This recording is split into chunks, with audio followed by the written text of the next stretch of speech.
So I'm back here with my coil machine again. I haven't had time to do anything else. I've been working on this, and I've wound up a few of them already. Probably just lower the price on and post them.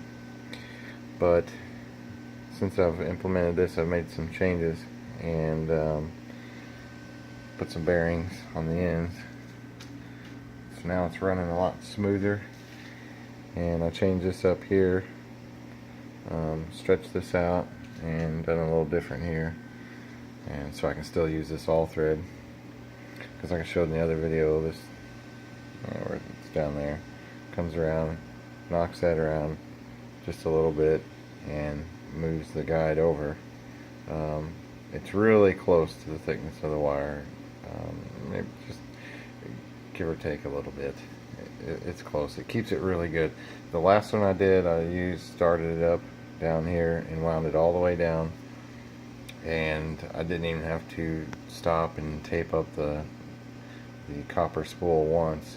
I did it all in one continuous deal, and I got it to where it runs slow. It turns it really slow. I found that actually, which I kind of figured it would, it helps everything stay together nicely, as opposed to you get it started fast, and if you have a glitch, or a little flub up, and the wire starts running wild, then you know what I'm talking about, because it all loosens up. This way it keeps everything nice and tight. And so one other addition I'm going to add in there is a light inside on this. I don't know how I'm going to do it, but I will. Fix a light, even if it's on battery or something, so when this is winding up, I can see a light shining through. I tested it. Should work out. And this way I can see if there's any gaps in the winding spacings. If I turn all the lights off in here and leave this light that I have mounted here just to see what's going on, I can actually see the gaps a little more. I mean, you can look at it from any of them from a distance. See, like these two, and everything looks nice and tight, but there is still some small gapping, and I want to eliminate that by adding the light in there so I can see that and knock it out while it's on the way. And hopefully I can still get this fine-tuned a little more, because my plan of pumping the polyurethane in so I don't have to touch this thing, I can just set it and go, and it'll poly on as it's winding. That's my ultimate goal here with this ink pen. Don't know exactly how I'm going to do it yet, but I'm going to make it work. And this thing works out pretty good now. I added the bearings. It worked just fine the way I had it without the bearings, but it was rough on my gears. So now it's a lot more smoother turning. I'd like to know about maybe how many foot-pounds of torque it takes to turn it over while it's on the gears. I have to loosen all this up, pull this off, and screw down there, and a screw up here, and slide that away. This bottom section just turns away from this gear. This way this shaft can pull out. But once that's off, this thing spins really easy. But once you put all that together, it's a lot harder to spin. It's kind of like maybe like a battery powered can opener or something. You got a fast spinning motor in there that's on lower gear, and then it steps up to a higher gear. I could be wrong, but this end turns slower. So the torque of the motor is distributed differently here, and it works good. Like I said, it turns this and winds this up at 3.6 watts. That's all it takes, which I think is pretty good. You got a heavy piece of all thread. That's 5/8 all thread, and then this 6-inch pipe, and these wooden ends, which have another piece in there to hold it centered. And the bearings aren't the greatest. And actually, I got the bearings out of some wheels for a dolly. Come from Harbor Freight. Still, I couldn't find any bearings, even at a local hardware store. I couldn't find any bearings that would work on this. So this is what I had to go with, and I used a little bit of foil tape to give me some shims there.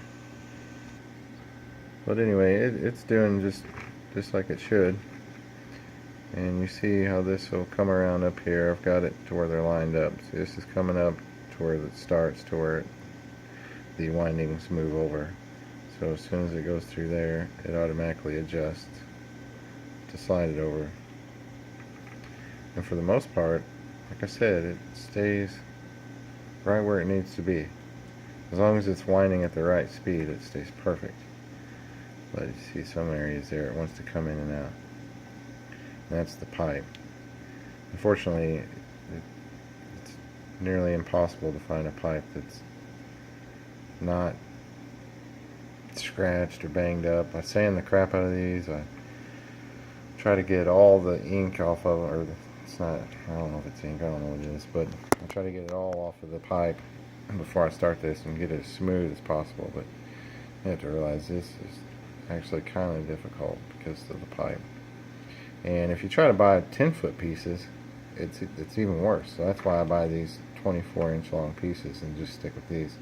Even on the smaller coils, I do the same thing. They're kind of more hand-picked that way. They're more expensive because you can buy a 10-foot pipe and cut it down, and you can get quite a bit of those smaller coils out of it.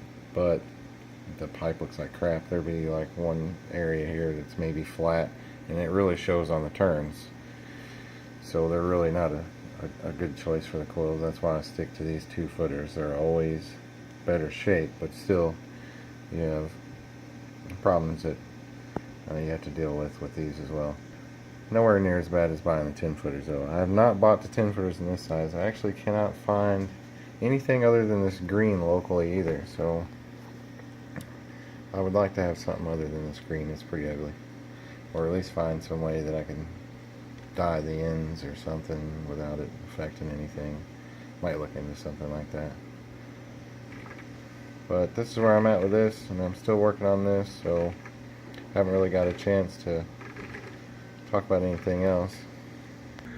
I'll probably do a video talk about this US General toolbox. It's the top, got a really good deal on it, and I actually love this thing. It's pretty sweet. But right now I got my hands full with some other stuff, and I'll eventually get to that, as well as some other things. I got some juice pack comparisons I want to do, or at least just look at this one that come damaged. It's pretty interesting. It's a juice pack for a cell phone that's got a solar panel on it. It's kind of funny, but it come damaged, and the battery is already swelled up, which popped the solar panel off.